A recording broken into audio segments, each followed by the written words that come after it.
Hello, wonderful blog readers! If you have stuck with me through multiple trips to treatment and large gaps in my posting, I appreciate it. Um, I was just gonna make a video blog because I'm entirely too tired to write, and actually, it's not that I'm tired. It's that I have a lot of packing to do in the next 2 days because I am moving to the city where my graduate school is going to be. So I have a lot of packing, but I also wanted to kind of update you guys on how things are going.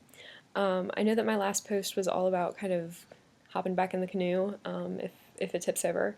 And I definitely had like an experience this week again where the canoe tipped over.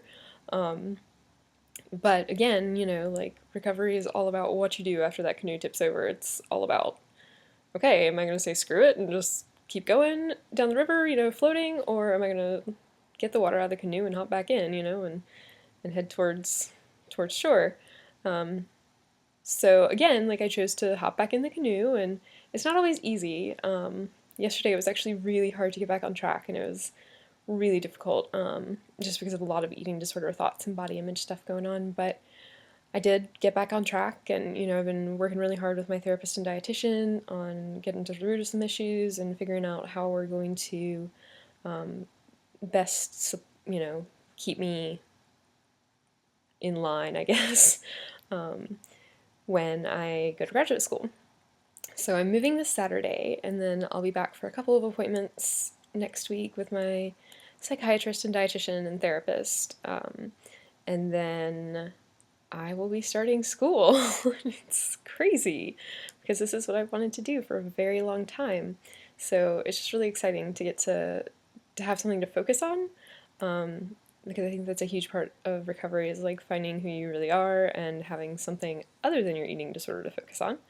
And I didn't have that last time I came back. Last time I was focused on getting into graduate school, but that turned out to be more of a stressor than, something awesome to look forward to. So it's really exciting to look forward to my classes and the possibility of a part-time job in an area that I'm really passionate, and just everything. I'm beyond ecstatic about being able to buy books and textbooks and just read them.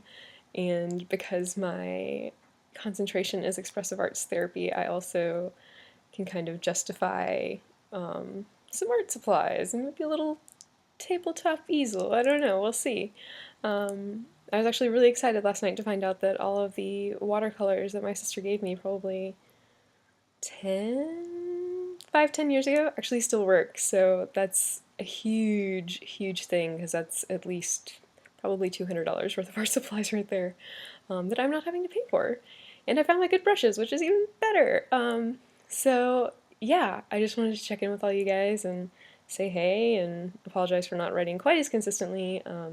I am sure that when school starts and I am bored or just trying to procrastinate, more likely the latter, that I will be updating quite often. So, but for now, don't expect to hear from me for a few days because I am totally swamped with stuff that needs to be packed and moved and how that's all going to happen in the next 2 days. So, I love you guys, and yeah, I love you guys. Bye.